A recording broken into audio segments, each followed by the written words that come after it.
Unique friends, आज मैं आप लोगों के लिए बहुत ही महत्वपूर्ण वीडियो लेकर आया हूं एमपीपीएससी इंटरव्यू और यूपीएससी इंटरव्यू से संबंधित। दोस्तों, इसके पहले इंटरव्यू के ऊपर कुछ वीडियो बना चुका हूं। अगर आपने वो वीडियो नहीं देखे हो तो डिस्क्रिप्शन बॉक्स में लिंक दी हुई है, वहां जाकर वो वीडियो देख सकते हैं। अब देखिए, एमपीपीएससी में हर बार एक प्रश्न पूछा जाता है कि आप सिविल सर्विस में क्यों आना चाहते हैं, एमपीपीएससी हो या यूपीएससी हो, दोनों में इस प्रकार का प्रश्न हमेशा पूछा ही जाता है कैंडिडेट से इंटरव्यू में। इसके बाद एक प्रश्न पूछा जाता है हॉबी से। तो दोनों प्रश्न के आपके बहुत सटीक आंसर मिलने वाले हैं, तो वीडियो में लास्ट तक बने रहें और चैनल पर नए हो तो चैनल को सब्सक्राइब जरूर कर लें। देखिए दोस्तों, सबसे पहले हम बात करते हैं हॉबी। भैया किसी कैंडिडेट की हॉबी क्या हो, ठीक है। इससे प्रश्न कई बार पूछा गया और लगभग हर कैंडिडेट से इससे प्रश्न पूछा ही जाता है कि आपकी हॉबी क्या क्या है भैया।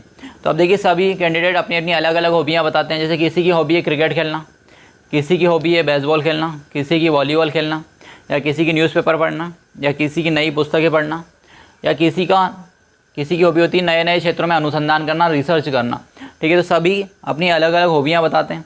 अब भैया जैसे मान लीजिए कोई कैंडिडेट है, सपोज़ करो आप ही हो, इंटरव्यू दे रहे हो। अब आपने बताया कि आपकी हॉबी क्रिकेट है। क्या है आपकी हॉबी? क्रिकेट है।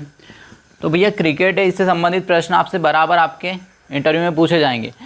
जिस कैंडिडेट की जो हॉबी होती है उससे बराबर एमपीपीएससी या यूपीएससी इंटरव्यू में साक्षात्कार में प्रश्न पूछा जाता है कि आपकी हॉबी क्रिकेट है, तो क्रिकेट की कुछ शब्दावली पूछ लेंगे, या किसी प्रमुख खिलाड़ी का नाम पूछ लेंगे, या ग्राउंड का क्षेत्रफल पूछ लेंगे, ठीक है, या फिर स्टंप की लंबाई पूछ लेंगे, या बॉल का वजन पूछ लेंगे, जो गेंद होती है उसका वजन पूछ लेंगे, ठीक है, वजन। इस प्रकार के प्रश्न बराबर आपकी हॉबी से पूछे जाते हैं दोस्तों, हर बार ही पूछे जाते हैं। जितने भी कैंडिडेट इंटरव्यू देने जाते हैं उनसे सबसे ये प्रश्न पूछा ही जाता है। अब देखिए भैया, अब आप सिविल सर्विस में जाना चाहते हैं तो इसका सबसे अच्छा क्या आंसर होगा हॉबी में? भैया इसमें आप हॉबीज़ हो आपकी, एक तो आपको नई नई चीज़ों पर रिसर्च करना, मतलब नया नया रिसर्च, नए नए लोगों से मिलने का शौक़ होना चाहिए। और हर बार आप जैसे रिसर्च कर रहे हो तो कुछ निष्कर्ष पर पहुँचे, ठीक है।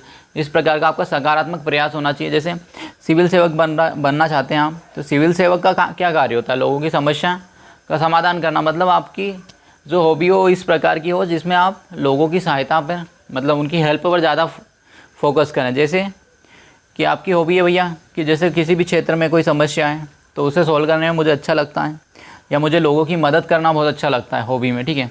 इसके बाद या फिर मुझे कुछ नई चीज़ सीखने में बहुत जल्दी से कैचअप कर लेता हूँ, बहुत जल्दी सीख लेता हूँ मैं, ठीक है। इस प्रकार की अगर आपकी हॉबी रहती है, या मैं नए नए पेपर या नई नई जानकारी या नई नई इन्फॉर्मेशन लेना मुझे सबसे अच्छा लगता है, इस प्रकार की अगर आपकी हॉबी है तो आपको ज़्यादा नंबर मिलने के चांसेस होते हैं, ठीक है।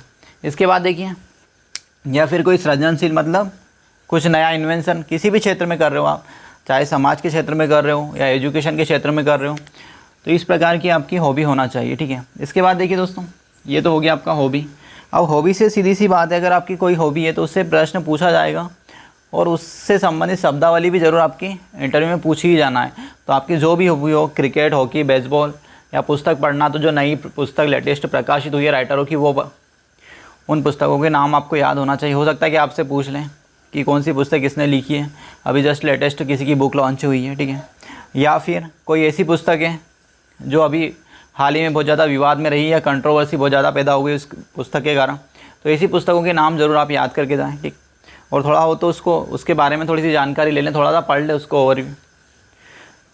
और इसके बाद उससे जितने भी उप क्वेश्चन बन सकते हैं वो ज़रूर आप फोकस करें एक बार। जैसे क्रिकेट हो गया, बेसबॉल हो गया, तो इनके सभी जिस कैंडिडेट को जो हॉबी हो, जो खेल पसंद हो, उसके बारे में ज़रूर अच्छे से पढ़ ले हूँ। या कुछ स्टूडेंट बताते हैं कि मुझे फिल्म देखना बहुत ज़्यादा पसंद है। अगर मूवी देखना पसंद है तो आपको रिसेंट कुछ 2-4-6 महीने में जितनी मूवियाँ लॉन्च हुई है जो बहुत महत्वपूर्ण है, जो मतलब किसी समस्यात्मक मूवी हो या फिर कोई मोटिवेशन वाली मूवी हो, तो इस प्रकार की मूवी का किसने बनाई है, कौन निर्देशक था, कौन डायरेक्टर था, ये ज़रूर आप याद कर लें। या संगीत किसने दिया, या कौन हीरो है, कौन हीरोइन है, या ऑस्कर के लिए कौन सी मूवी गई है। इस प्रकार के क्वेश्चन उस कैंडिडेट से बराबर पूछे जाएंगे, ठीक है। अब देखिए दोस्तों, इसके पहले एक प्रश्न मैंने आपको दिया था जिसका जवाब आपको कमेंट कर देना था। अब देखिए भैया क्या था पिछला प्रश्न हमारा, उसके ऊपर हम डिस्कशन कर लेते हैं थोड़ा सा। पिछला प्रश्न था हमारा, आप लोक सेवा में क्यों जाना चाहते हैं, यही प्रश्न था, लोक सेवा में क्यों जाना चाहते हैं। ये प्रश्न दिया था मैंने, जिसका जवाब आपको कमेंट कर देना था। अब भैया इसका सबसे सटीक आंसर क्या होगा, ये बहुत महत्वपूर्ण है। तो इसका सबसे सटीक आंसर होता है दोस्तों, देखिए हर कैंडिडेट की अपनी अपनी अलग अलग लक्ष्य होता है सिविल सेवा में जाने का।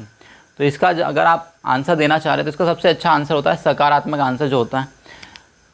सिविल सेवा में आप इसलिए आना चाहते हैं, देखना इसका आंसर सुनना, सिविल सेवा में आप इसलिए आना चाहते हैं क्योंकि इस क्षेत्र में सिविल सेवा जो होता है नए नए रिसर्च, नए नए अनुसंधान का क्षेत्र है।